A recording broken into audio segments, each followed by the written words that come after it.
بسم اللہ الرحمن الرحیم، اللہم صلی علی سیدنا محمد وعلی آل سیدنا محمد وبارک وسلم۔ معزز سامعین،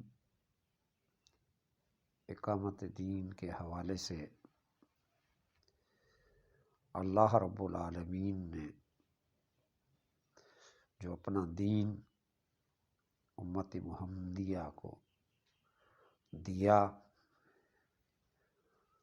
اس کے نظام کو دنیا کے اندر قائم کرنا ہمارا فرض بنتا ہے۔ اللہ تعالی نے دنیا میں سب سے اعلیٰ و عرفہ جو مقام دیا ہے، اشرف المخلوقات جس کو بنایا ہے، جس کو اپنا نائب بنایا ہے، وہ انسان ہے۔ اور انسان میں دونوں شامل ہیں، مرد بھی اور عورت بھی۔ جب اس کو دنیا میں بھیجا ہے، اس کو بھیجنے کا مقصد ہی دنیا کی طرف بھیجنا تھا۔ وَإِذْ قَالَ رَبُّكَ لِلْمَلَائِكَةِ إِنِّي جَاعِلٌ فِي الْأَرْضِ خلیفہ، کہ میں زمین پر اپنا خلیفہ جو ہے وہ بنا رہا ہوں۔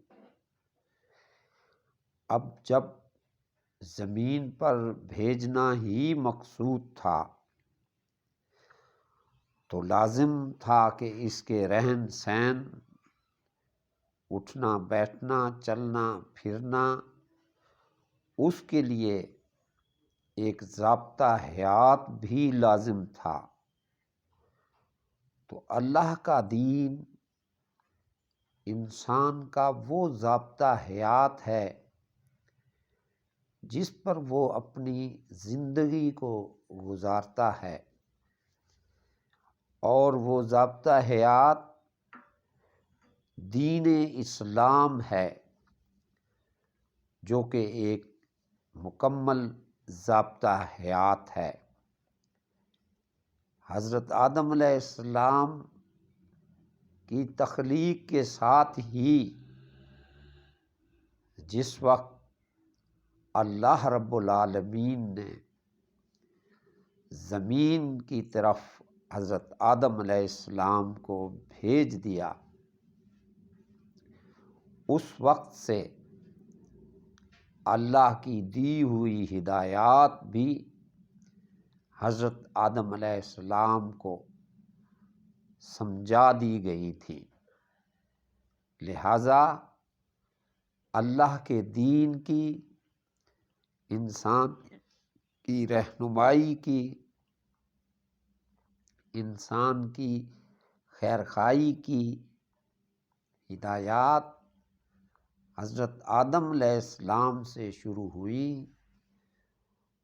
اور آقا دو عالم خاتم الانبیاء حضرت محمد مصطفیٰ رہبر انسانیت، کامل انسان پر آ کر مکمل کی، جس کا رب العالمین نے بھی فرما دیا کہ ہم نے آپ کو خاتم النبیین بنا دیا، اور ہم نے آپ کے لیے دین بھی مکمل فرما دیا، اور دین اسلام کو ہم نے پسند فرما لیا۔ معزز سامعین، اب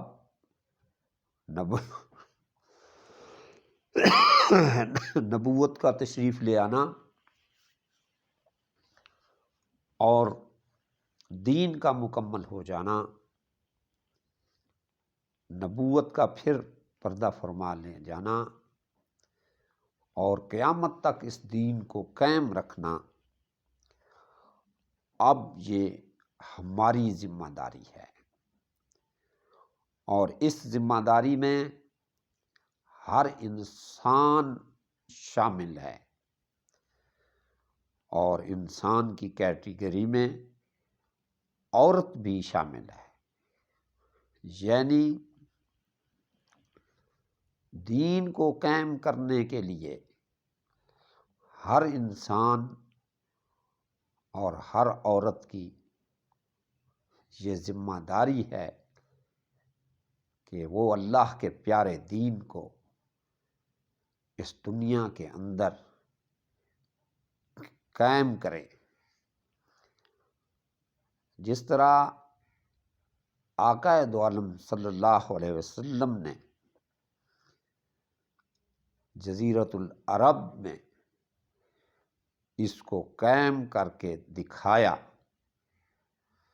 لہذا ہمارے لیے بھی کوئی یہ مشکل بات نہیں ہے کہ ہم یہ کہیں کہ ہمارے اندر طاقت نہیں ہے، سکت نہیں ہے، اور ہم اس دین کو کیسے قائم کر سکتے ہیں۔ نبوت کا، دین اسلام کو مکمل حالت میں قائم کرنا، یہ وہ نمونہ ہے جس کو ہم دیکھیں گے اور اس سے استفادہ کریں گے، اسی طرح اس سے استفادہ کریں گے جس طرح آقا دو عالم صلی اللہ علیہ وسلم کے صحابہ کرام نے اس سے استفادہ کیا تھا، اور خلفائے راشدین کا پورا پیریڈ اقامت دین کا ایک بہترین عملی نمونہ ہے۔ اور صحابہ اکرام کے دور مبارکہ میں یہ دین جزیرۃ العرب سے بھی نکل کر تقریباً پوری دنیا میں یہ دین قائم ہو گیا۔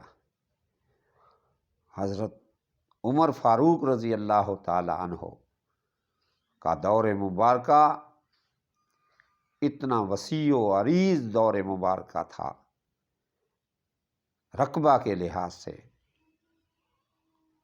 کہ اسلامی مملکت کی حدیں جو تھیں وہ بلوچستان تک کو چھو رہی تھی، تو اتنا وسیع علاقہ جو ہے وہ مملکت اسلامیہ کی حدود میں آ گیا۔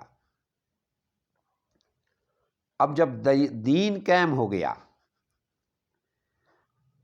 اقامت دین کے تحت ہر شعبہ زندگی وہ اچھائی اور فلاح سے ہمکنار ہو گیا۔ آپ دیکھیں کہ اقامت دین کا مقصد ہی یہی ہے کہ دنیا کے اندر اللہ کا دیا ہوا دین قائم ہو جائے، اور طاغوتی دینوں سے، شیطانی مذاہب سے، شیطانی نظاموں سے انسانیت کو چھٹکارا مل جائے، کیونکہ دین اسلام ہی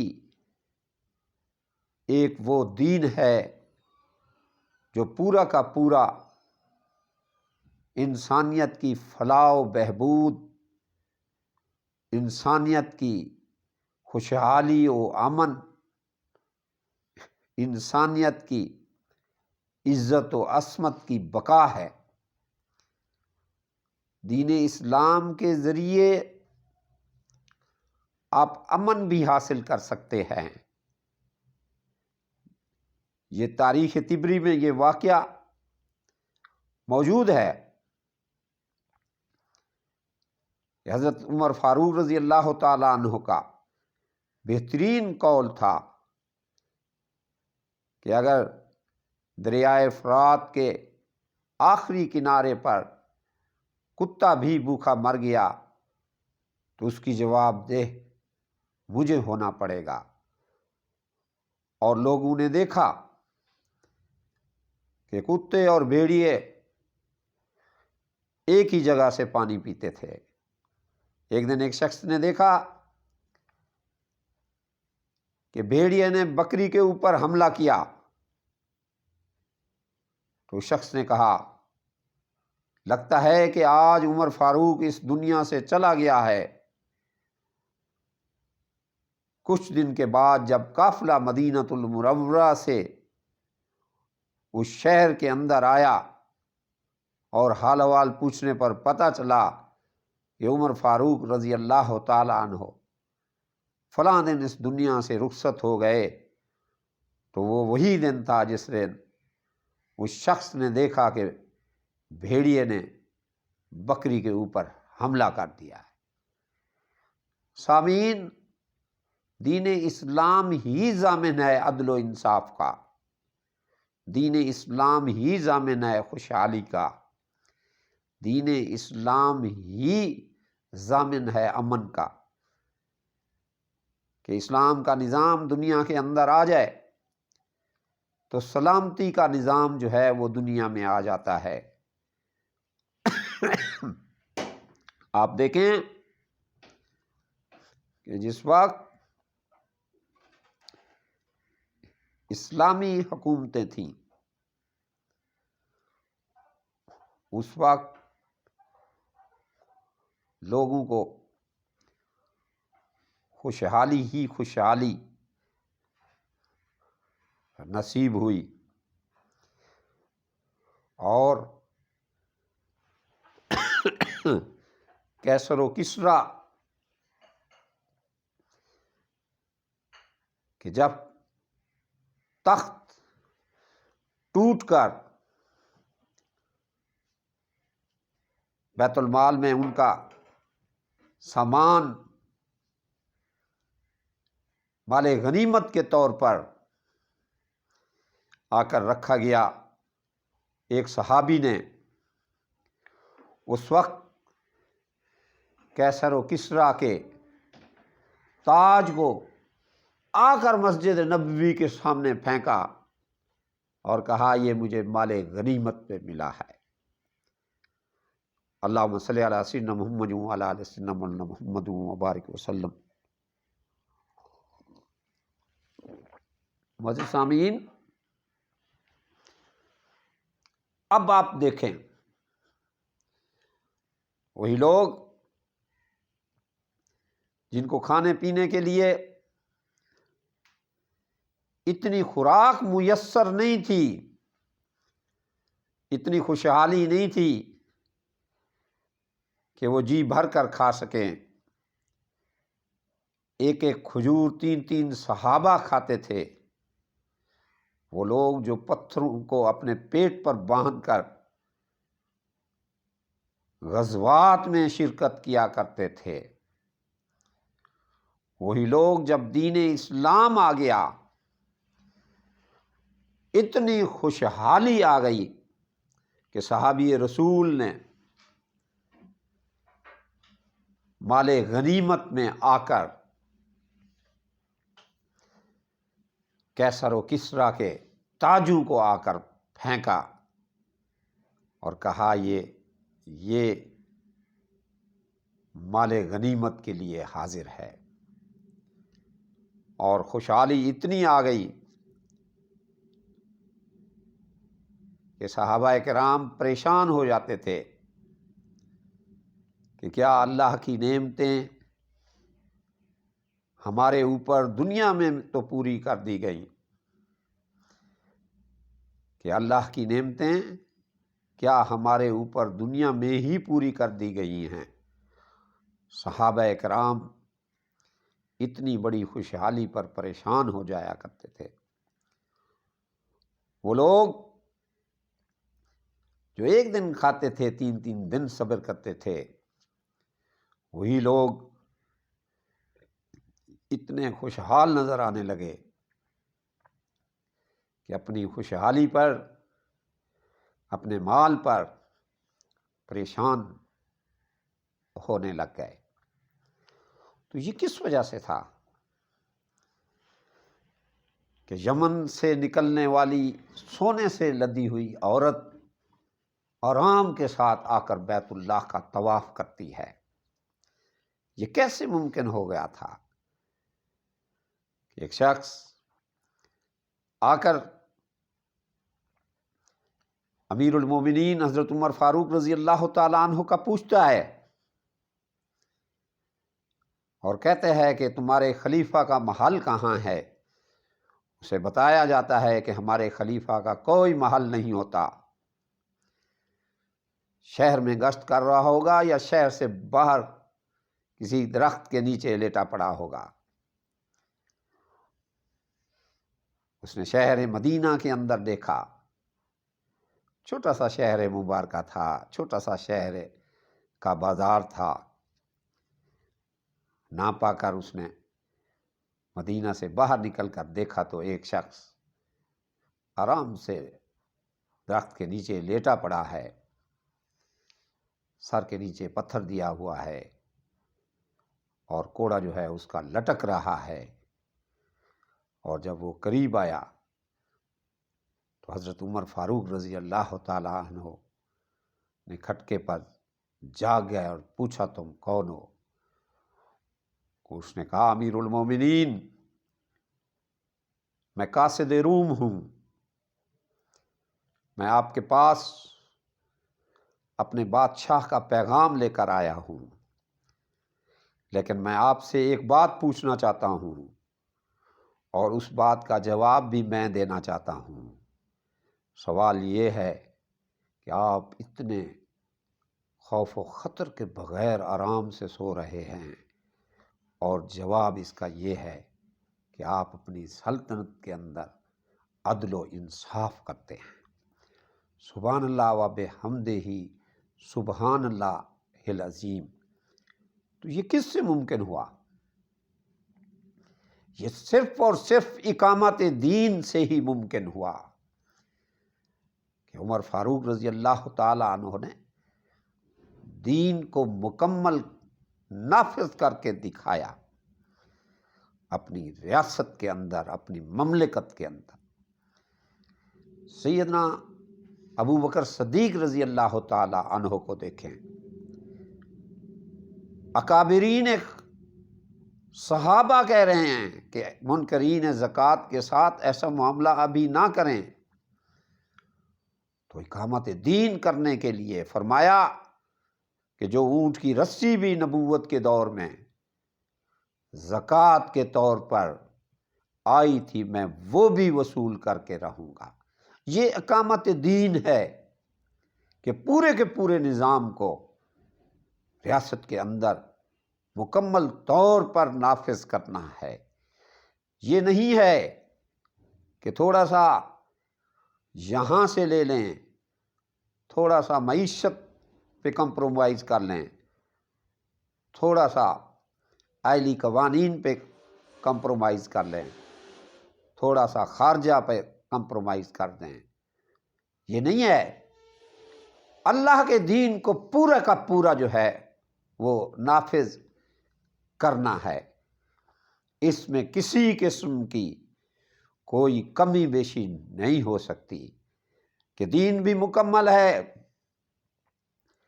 اللہ کا کلام بھی مکمل ہے، اللہ کی نبوت بھی مکمل ہے۔ اس لیے جب دین بھی اللہ کا ہے، کلام بھی اللہ کا ہے، رسول بھی اللہ کا ہے، زمین بھی اللہ کی ہے، تو ہمیں ہر حالت میں دین بھی مکمل اس دنیا کے اندر نافذ کرنا پڑے گا۔ ہاں یہ حقیقت ہے کہ نفاذ دین کے معاملے میں بہت بڑے مسائل سامنے آتے ہیں، لیکن یہ یاد رکھیں کہ یہ مسائل جو ہیں یہ عارضی مسائل ہوتے ہیں۔ آپ دیکھیں کہ صحابہ کرام نے کتنی مشقت اور مصائب کے ساتھ مصائب کو جھیلا تھا، آخر ان مصائب کے بعد پورے کے پورے دین کو دنیا میں انہوں نے نافذ کر کے دکھایا۔ ہر رات کے بعد صبح ہر حالت میں آتی ہے۔ اسی طرح کیونکہ آج پوری کی پوری دنیا میں طاغوتی دور چل رہا ہے، شیطانی نظام چل رہے ہیں، اللہ کے دین کے خلاف نظام چل رہے ہیں، اس لیے اللہ کے دین کو پوری کی پوری دنیا میں نافذ کرانے کے لیے ہمیں ہر حالت میں محنت کرنی پڑے گی، ہمیں ہر حالت میں آواز اٹھانی پڑے گی، ہمیں ہر حالت میں قربانی دینی پڑے گی۔ یہ آواز، یہ قربانی، یہ محنت دونوں سائڈ سے ہوگی، مرد کی طرف سے بھی ہوگی، عورت کی طرف سے بھی ہوگی۔ کیوں؟ ہمارا مقصد حیات یہی ہے کہ ہمارا وجود امر بالمعروف و نہی عن المنکر کے لیے ہے۔ سبحان ربک رب العزت عما یصفون والسلام علی المرسلین والحمد للہ رب العالمین۔ اللہم صلی علی سیدنا محمد وعلی آل سیدنا مولانا محمد وبارک وسلم۔